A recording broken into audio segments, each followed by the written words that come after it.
If you want to understand the football stadium industry, you have to stop looking at the field and start looking at the contracts surrounding it. The average fan sees 70,000 seats, 10 home games, expensive beer, and a billionaire collecting ticket money. That is the illusion. The real business is seat licenses, premium hospitality, parking control, public financing, naming rights, and land that earns money long after the crowd leaves. We are going to draw out that entire business that goes behind owning a football pitch. If you appreciate informative content like this, kindly subscribe to Blueprint Economics YouTube channel right now, because in this video, you are going to see the economics behind owning a football stadium. Your first problem is price. A modern American football stadium can cost more than the skyscrapers surrounding it.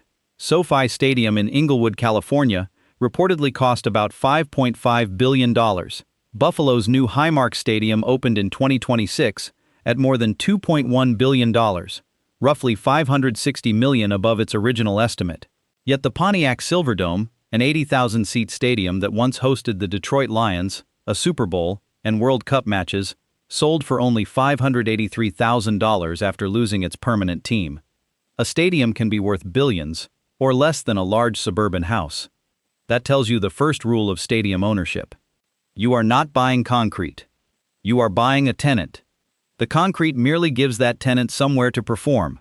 Without a major team under a long-term lease, you own a roof, several thousand toilets, miles of electrical cable, and an ocean of empty chairs. The value sits inside the agreement that says an NFL franchise must bring its audience to your property 8 or 9 regular season Sundays each year. Remove that agreement, and the stadium begins behaving like a shopping mall after its final department store has moved out. Let's start with the land. A suburban stadium may require 100 to 300 acres once you include the building, parking, security zones, roads, practice areas, drainage systems, and space for future development. In lower-cost markets, the raw land might run $50 million to $150 million. In Los Angeles, New York, or the San Francisco Bay Area, the same footprint could be worth several hundred million before the first foundation is poured. You also need highway access, mass transit, electrical capacity, water, sewer infrastructure, and enough distance from residential neighborhoods to survive years of noise complaints. Then comes the structure. A standard 60,000 to 70,000 seat venue built to modern NFL expectations can realistically cost between $1.5 billion and $2.5 billion in 2026. A fixed roof can add hundreds of millions. A retractable roof adds mechanical systems powerful enough to move several thousand tons above the crowd. Luxury kitchens, broadcast compounds, locker rooms, club lounges, medical areas, security checkpoints, and a 360-degree video board turn the building into something closer to a small city than a sports ground. If you look at the blueprint, only part of the cost is visible above the surface. Below the seats, you may have more than 1 million square feet of corridors, kitchens, storage rooms, loading docks, electrical rooms, elevators, data centers, and plumbing. The drainage system under a natural grass field can cost millions by itself. Heated turf, like the field at Buffalo's new stadium, requires underground piping and constant energy. The cellular network must handle 60,000 people uploading video simultaneously. One weak component can make a $2 billion building feel obsolete before opening day. Now finance it. The Federal Reserve's target rate sat between 3.5 and 3.75% in mid-2026, while annual consumer inflation was 3.5%. Stadium debt does not receive the Federal Reserve's rate.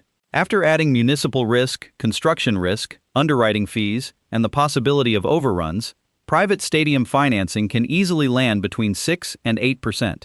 Borrow $1 billion at 7%, and the interest alone begins around $70 million a year, before repaying $1 of principal.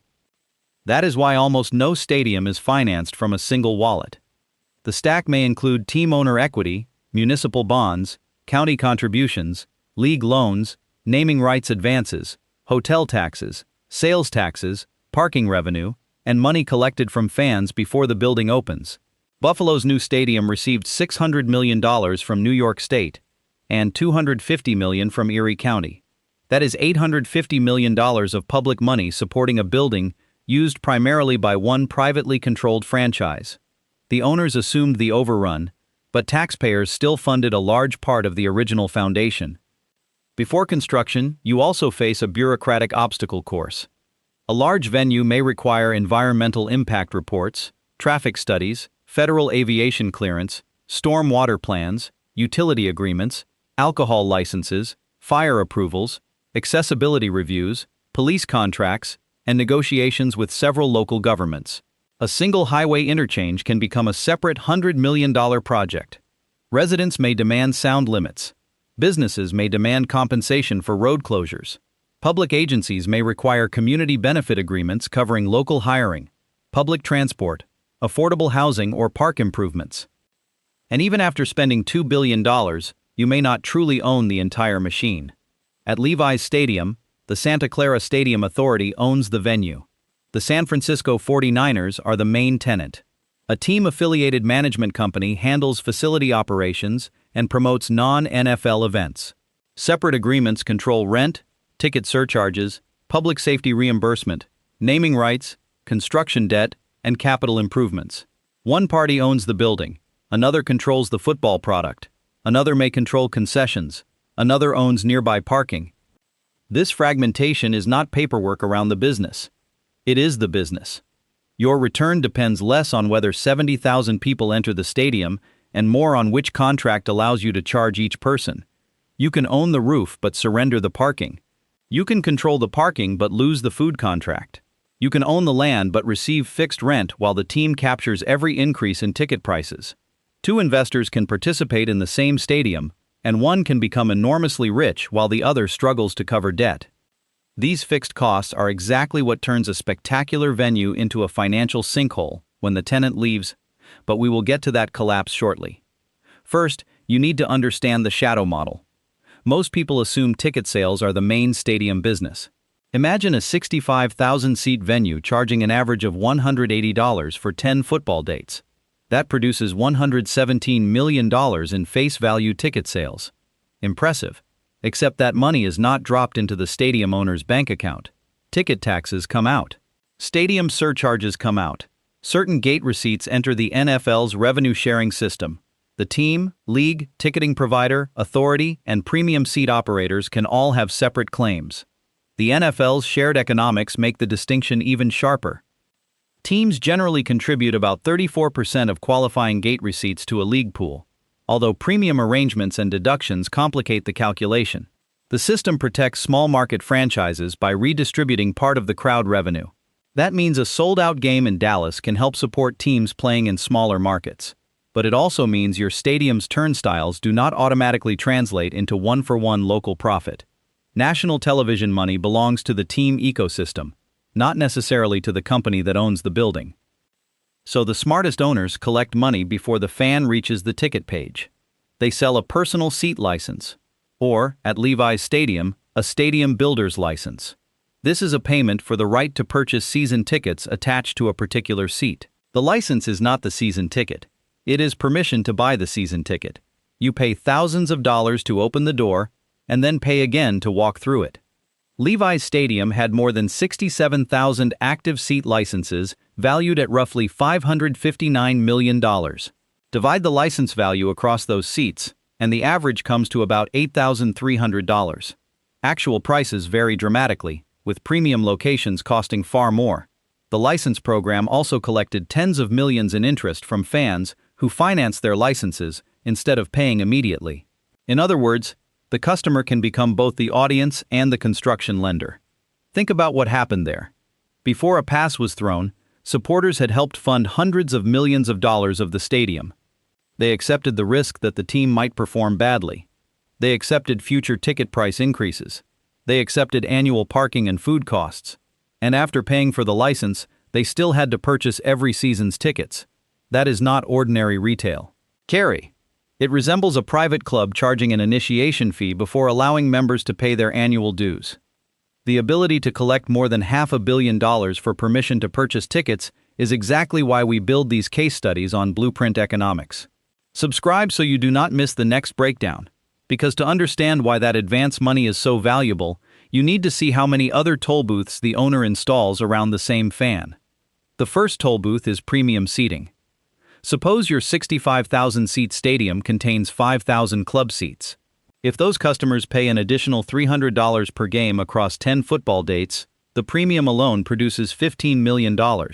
Add 150 luxury suites leased to corporations at an average of $250,000 a year, and you create another $37.5 million. That is before catering, private entrances, preferred parking, or annual escalators written into multi-year contracts. Premium customers are not purchasing a better view.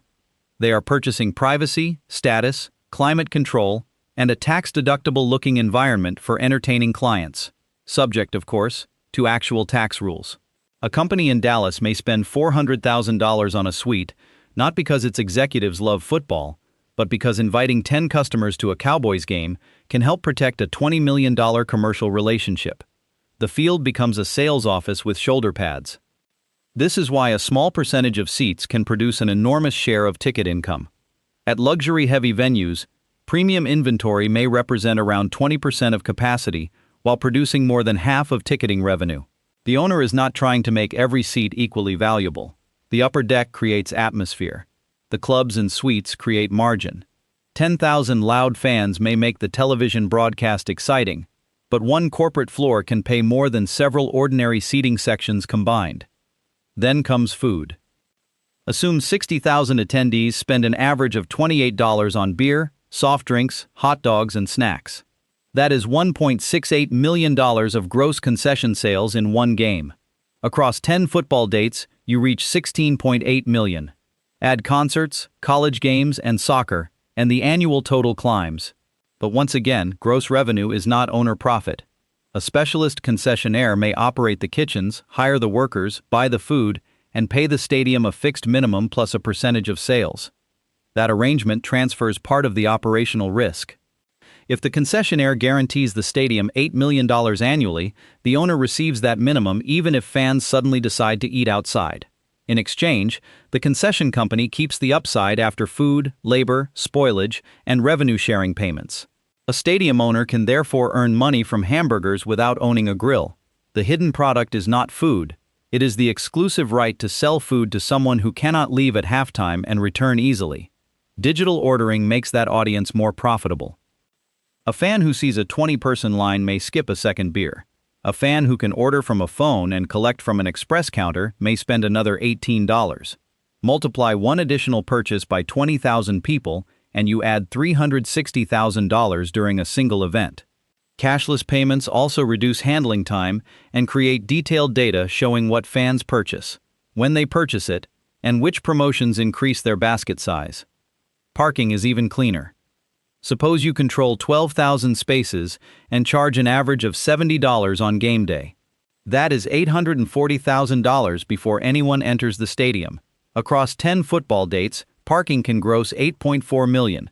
Charge $150 for premium tailgating spaces, $250 for buses, and access fees to rideshare companies, and the asphalt begins earning more per square foot than some indoor retail areas. But parking contains a second opportunity. On a normal Tuesday, 12,000 empty spaces produce nothing.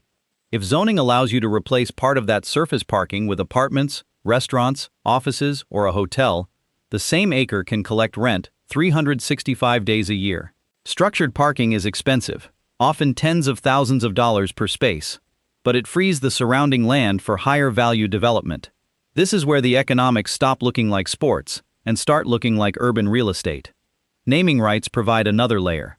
The Levi's Stadium naming agreement is expected to generate about $273 million over 30 years, averaging roughly $9 million annually before considering the exact payment schedule. That sounds enormous until you place it beside a $2 billion development cost. $9 million equals less than 0.5% of $2 billion. Naming rights help. They do not rescue a bad stadium. The sponsor receives more than a sign. Its name appears on tickets, television broadcasts, highway directions, mobile applications, and news reports. Every time a commentator says the venue's name, the sponsor receives exposure without buying a traditional commercial. The stadium can also sell smaller categories: official bank, official insurance broker, official beer, official telecommunications provider, official payment system, sponsored entrance, sponsored lounge, and sponsored replay. You can sell the same building dozens of times without transferring ownership once. One company purchases the name above the roof. Another purchases the pouring rights inside. A bank places automated teller machines near the concourse. A wireless provider sponsors the mobile network. A car company displays vehicles near the entrance. If 30 corporate partnerships average $1 million annually, that creates $30 million before counting the largest naming deal. Now let's draw out the calendar. An NFL stadium may receive 8 or 9 regular season home games, 1 or 2 preseason games, and perhaps a playoff date. That means the core football tenant may use the building fewer than 15 times in an ordinary year. You have financed a miniature city that earns its most dependable revenue on roughly 3% of the calendar. The remaining 350 days decide whether the building is an asset or a monument. Concerts can fill part of the gap, but the economics are misunderstood. If a major tour reports $12 million in box office sales, the stadium does not keep $12 million. The artist, promoter, ticketing company, production crew, unions, taxes, and vendors all take shares. The venue may receive rent, parking, concessions, ticket surcharges, and an agreed percentage. A sold-out concert can look enormous on a press release while producing a comparatively modest amount of net stadium income. Levi's Stadium demonstrates that difference. Its Stadium Authority budget for 2026 and 2027 projects only about $4.6 million in net non-NFL event revenue, despite a calendar that includes concerts, soccer, smaller private events, and major international activity. In the prior year, projected net non-football revenue was around $6.2 million. Large crowds do not guarantee large retained profit. The contract controls what stays behind after the trucks leave. The calendar can include international soccer, college football, wrestling, monster truck events, religious conventions, corporate meetings, stadium tours, and private dinners. A 200-person corporate event will not fill the upper deck, but it may use a premium lounge that would otherwise sit empty. 50 small events generating $40,000 each produce $2 million. Empty rooms become inventory. One additional football game, however, can outweigh dozens of small events. The Green Bay Packers reported an $83.7 million operating profit for the fiscal year ending in March 2025. Their extra 9th regular season home game accounted for much of a $34.6 million increase in local revenue. Those are team-wide results, not a pure stadium income statement, but they show how much economic activity can be compressed into one Sunday at Lambeau Field. One game can move millions through tickets, suites, parking, concessions, merchandise, hotels, and restaurants. Losing one can do the reverse. When an NFL team moves a designated home game to London, Germany, Mexico, or another international market, the local stadium may lose its ticket surcharge, parking, food sales, and event day fees. The team may gain international exposure, but the building cannot sell a parking space in California to a fan attending the game in Mexico City. The team's interest and the stadium owner's interest are not always identical. Now we reach the largest shadow business, the surrounding district. SoFi Stadium is not sitting alone on an oversized parking lot. It anchors Hollywood Park, a development of nearly 300 acres. Plans across the district include up to 2,500 residences, a 300-room hotel, as much as 890,000 square feet of retail, millions of square feet of office space, public parks, a theater, and media facilities. The stadium is the magnet. The district is the collection plate. An apartment can collect rent every month. A hotel can host guests during conferences, concerts, games, and ordinary Los Angeles tourism. Restaurants can serve residents who never purchase a football ticket. Office leases continue through the off-season. The stadium provides identity, visibility, transport improvements, and periodic crowds. Real estate converts those benefits into recurring cash flow. This is the advanced model. You do not merely own where fans watch the game. You own where they park before it, eat after it, sleep near it, and possibly live beside it. Green Bay's Titletown development follows the same logic on a smaller scale, with combined investment by the Packers and commercial partners expected to exceed $300 million. Lambeau Field brings the attention. The wider district stretches the spending beyond game day. Public financing sits inside this shadow model as well. A city may justify hundreds of millions in support by promising jobs, tourism, civic pride, and the retention of an NFL franchise. But economists have repeatedly found that stadium spending often replaces other local entertainment spending rather than creating entirely new consumption. A family spending $500 at a football game may spend $500 less at restaurants, cinemas, or other businesses elsewhere in the region. The private owner and the taxpayer therefore hold different investments.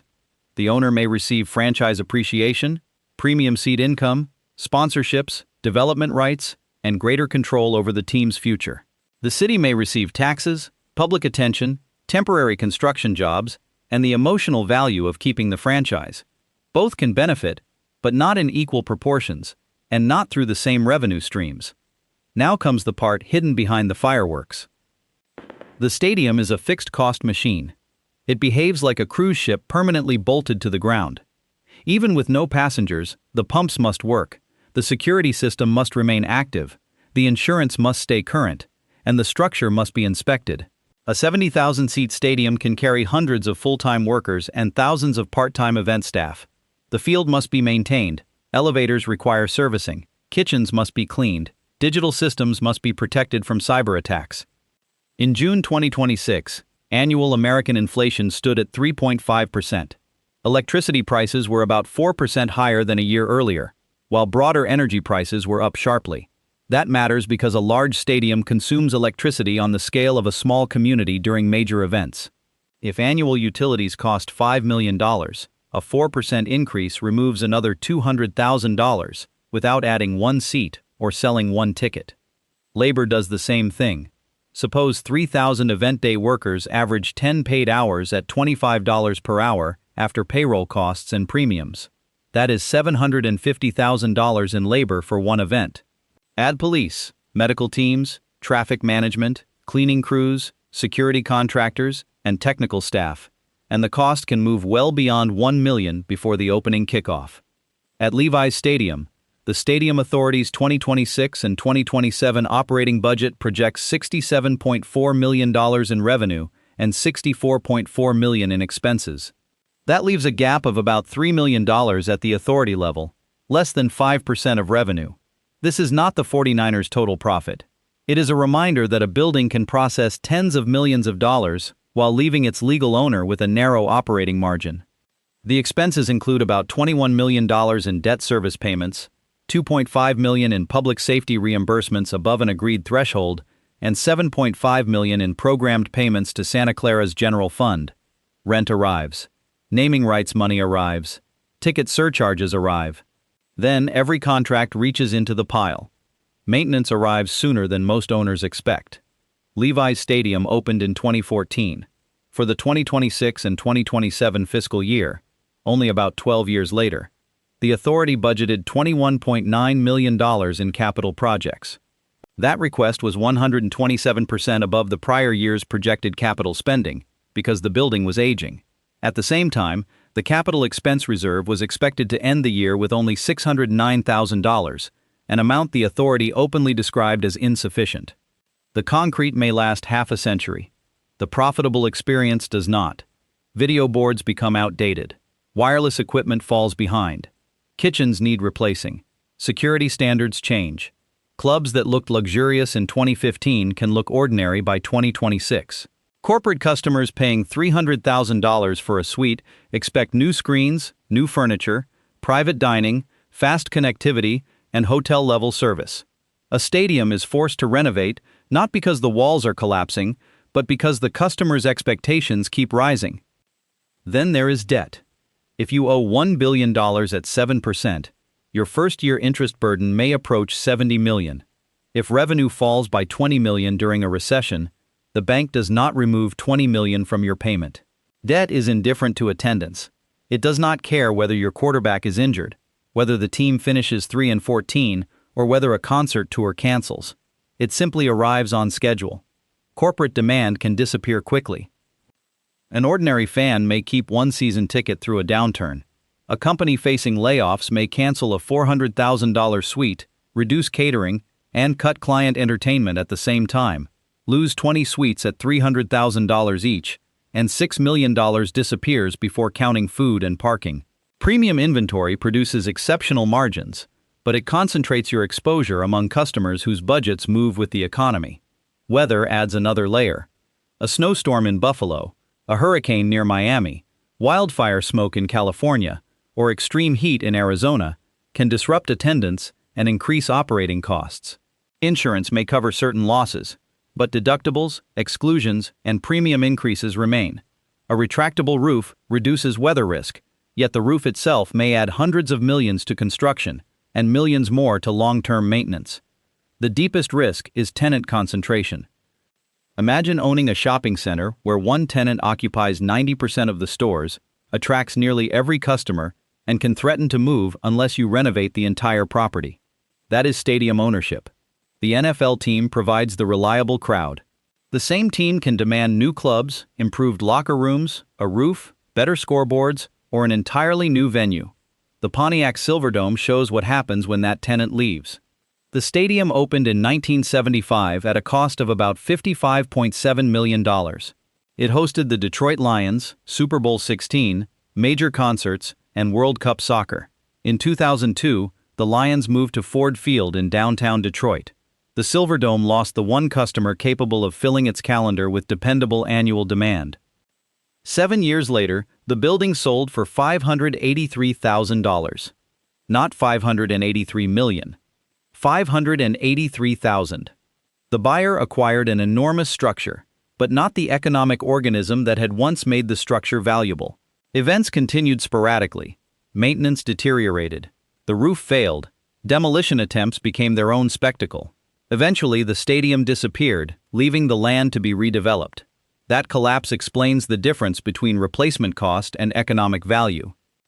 Rebuilding an 80,000-seat stadium might cost more than $1 billion, but if no team, promoter, or government needs the building, its market value can fall below the price of demolition. The seller is not asking what the concrete cost. The seller is asking what future cash flow remains after insurance, maintenance, taxes, security, and decay. The greatest stadium risk is not an empty seat. It is an empty calendar attached to billions of dollars in debt. Let's run the actual blueprint. What does it cost to build, and what do you actually get to keep? Tier 1 is a small regional football stadium. Picture a 15,000-seat venue used by a college program, a spring football team, high school championships, concerts, and community events. Acquiring an older facility and renovating it might cost $40 million to $70 million. Building a modern version from the ground up could cost $80 million to $150 million, depending on land, seating quality, and whether the venue includes a roof. Let's model the middle of that range. You invest $100 million. The stadium hosts 6 major football games, 4 smaller games, 3 concerts, and 40 private events. Tickets, rent, sponsorships, parking, food sharing, and naming rights generate $16 million in annual revenue. Staffing, maintenance, utilities, insurance, event production, and administration consume $12 million. Capital reserves take another $1.5 million. You keep roughly $2.5 million before tax and major financing costs. That is a 2.5% operating return on the original $100 million investment. If half the project was financed at 7%, annual interest on $50 million would begin near $3.5 million, wiping out the operating profit. The small stadium therefore needs cheap municipal financing, donated land, a university tenant, or surrounding development. Without one of those advantages, you are operating a community asset, not a high-return business. Tier 2 is a standard professional football stadium. You build a 65,000-seat venue for $2 billion. The public sector contributes $500 million through land, infrastructure, or bonds. The team and private investors supply $700 million in equity. The remaining $800 million is financed. At an average cost of 6.5%, that debt begins with about $52 million in annual interest before principal repayment. Your stadium-controlled revenue reaches $240 million. That might include $95 million from tickets and premium seating retained after sharing arrangements, $35 million from suites and clubs, $25 million from sponsorships and naming rights, $20 million from food and beverage participation, $12 million from parking, $18 million from non-football events, and another $35 million from licenses, tours, merchandise participation, rent, and assorted fees. Operating the venue costs $125 million. Debt service and principal repayment consume $70 million. Capital reserves require $15 million because a $2 billion building cannot survive on occasional repairs. That leaves approximately $30 million before tax. $30 million sounds excellent, until you compare it with the $1.5 billion of private capital and debt committed to the project. The stadium-level return is thin. The owner accepts it because controlling the venue can increase the NFL franchise's value, strengthen sponsorship sales, protect relocation options, and support nearby development. The team may be the appreciating asset. The stadium may simply be the machine that protects it. Tier 3 is the institutional model, a stadium embedded inside an entertainment and real estate district. Now you are spending between $5 billion and $7 billion. The stadium holds 70,000 people, supports 2 professional tenants, hosts major concerts, and sits beside apartments, a hotel, offices, retail, restaurants, a theater, parking structures, and media facilities. The property is no longer a football venue. It is a privately controlled neighborhood with a scoreboard. Suppose the combined campus generates $1.2 billion annually. Football and premium hospitality contribute $350 million. Concerts and other events add $120 million. Sponsorships, concessions, parking and venue services add $180 million. Apartments, hotel rooms, retail leases, offices, theater operations, and media facilities contribute another $550 million. These are combined campus receipts, not pure stadium income and not national NFL television money. Operating costs across the district reach $720 million. Debt service and financing consume $180 million. Renovation reserves, tenant improvements, leasing costs, and ongoing development require another $100 million. You are left with around $200 million before tax. That is where the billionaire model begins to make sense. $200 million on a $6 billion development is still only about a 3.3% annual cash return. But the owner also holds appreciating land in a major American city, long-term commercial leases, control over scarce event dates, and a football franchise that may rise in value independently. The cash flow pays the bills. Scarcity creates the fortune. So what are you actually buying? At Tier 1, you are buying a calendar and hoping enough local events fill it. At Tier 2, you are buying a long-term relationship with one protected professional tenant. At Tier 3, you are buying control of an entire spending ecosystem. The field is only the center of the blueprint.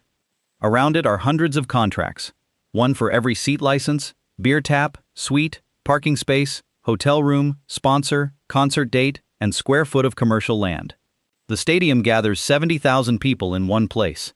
Ownership determines who is allowed to charge them, and how many times they can be charged before they go home. That is the economics of owning a football stadium. You are not buying a building. You are buying a temporary monopoly over where a city gathers, celebrates, parks, eats, drinks, and spends. Without the team, that monopoly disappears. Without the contracts, the crowd belongs to someone else. But when you control the franchise, the stadium, and the district surrounding it, football becomes the advertisement for a real estate and hospitality empire. If you want the blueprint behind the next monopoly hiding inside an ordinary-looking industry, subscribe to Blueprint Economics, and I will see you in the next breakdown.